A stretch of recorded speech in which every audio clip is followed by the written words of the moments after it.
As part of the STARS assessment, we were responsible for the subcategories of purchase and waste under the category of operations. In order to tie purchasing and waste together into a clear story, we looked at the product lifecycle. The product lifecycle takes into account everything that happens to a product on our campus, being purchased, used, reused, and recycled. It takes into account the idea that throughout the lifecycle you can reduce waste in order to be more sustainable. Sustainability has three domains: economy, environmental, and social. Purchasing and waste directly impact all three of these elements. First, we will discuss the sustainable purchasing of products. STARS rewards for the purchasing of environmentally friendly products. The purchasing credits are broken into three categories: computers, office paper, and cleaning products.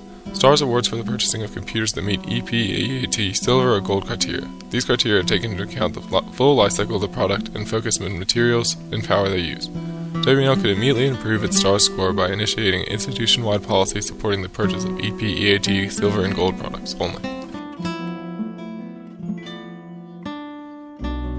STARS supports the purchasing of Green Seal and Eco-Loco certified cleaning products. These products take into account the environmental impact of the chemicals within the products.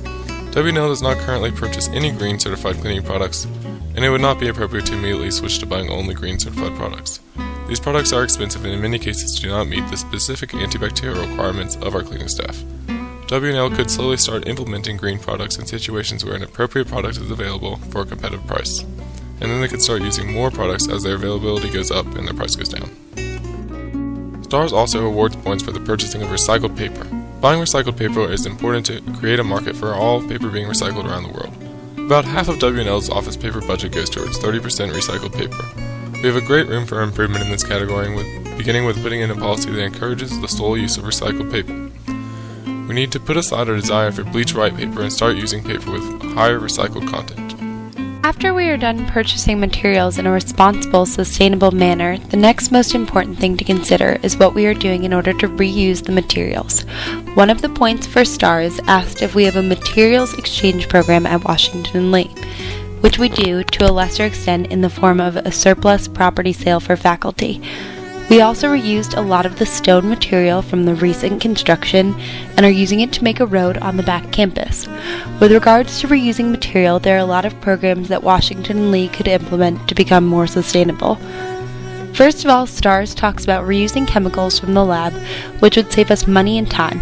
Second of all, we could start a free store in which students donate used or new items and people could reclaim them for free. The next part of the cycle, which is important to discuss, is how we reduce waste. There are initiatives to send out materials to the freshmen on how to have a green move-in, which teaches them how to reduce their waste. Finally, Washington and Lee does have a compost program, but it could be expanded because there is not enough room for the compost that we generate now. The composting program that is in place uses the compost we generate for our campus kitchen's garden. Another way they are attempting to cut down on waste is by cutting down on energy use in all of the new buildings on campus, such as the Hillel House and Newcomb Hall. The final part of the product life cycle that I will comment on is recycling. Washington and Lee has a pretty large recycling program on campus, which we send to a company in order for them to recycle. However, we could definitely extend our recycling program and have more bins on campus. Obviously, we can improve both our purchasing decisions as well as continuing to reduce our waste. As we make smarter decisions on purchasing and waste reduction, we will be helping to clean up the environment while cutting down on costs for our school.